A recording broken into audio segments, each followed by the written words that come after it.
বিমান বিধ্বস্তের ১৩ দিন পর খুলেছে মাইলস্টোন স্কুল অ্যান্ড কলেজের মূল ক্যাম্পাস। আজ আহতদের সুচিকিৎসা এবং নিহতদের স্মরণে অনুষ্ঠিত হয়েছে দোয়া মাহফিল। আগামীকাল থেকে সীমিত আকারে শুরু হবে শিক্ষা কার্যক্রম।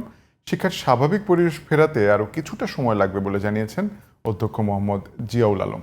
আবদুল্লাহ খান মুন্নার রিপোর্ট।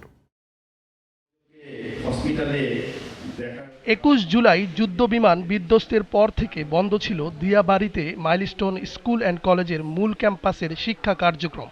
ট্রমা কাটিয়ে স্বাভাবিক অবস্থায় ফেরার অংশ হিসেবে রোববার মিলাদ ও দোয়া মাহফিলের আয়োজন করা হয়। সোমবার থেকেই ক্লাসে অংশ নিতে চায় শিক্ষার্থীদের অনেকেই, আপত্তি নেই অভিভাবকদেরও। ক্লাস হয়েছে স্যার আর কি, এখন তো মেন্টালিটি আমাদের ক্লাসের করার মতো থাকবে না, জাস্ট কথাবার্তা বলছে সব আর কি স্টেবল হওয়ার জন্য। কালকে থেকে 8:30 থেকে 1:40 পর্যন্ত পুরোদমে সম্পূর্ণভাবে ক্লাস হবে। দুর্ঘটনার পরবর্তী অবস্থা যে আমরা চাই যে এখানে স্বাভাবিক অবস্থা ফিরে আসুক। স্কুল মিসরা তো বললো যে আরও কিছুদিন দেরি হবে, কারণ এখনও অনেক বাচ্চা তো মানসিকভাবে শারীরিকভাবে কোনোভাবেই সুস্থ না।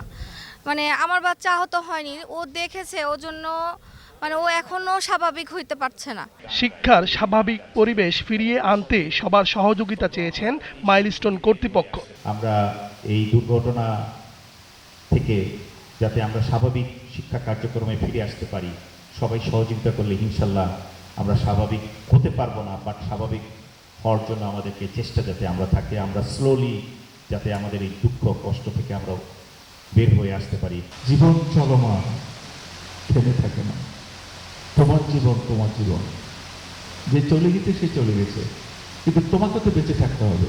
সাংবাদিক ভাইদের কাছে ব্যক্তিগতভাবে রিলি, আপনারা আমাদেরকে যেভাবে সাহায্য করেছেন, সবাই যেভাবে আমাদের পাশে দাঁড়িয়েছে, আমরা তাদের প্রতি আমাদের আন্তরিক কৃতজ্ঞতা জানাই।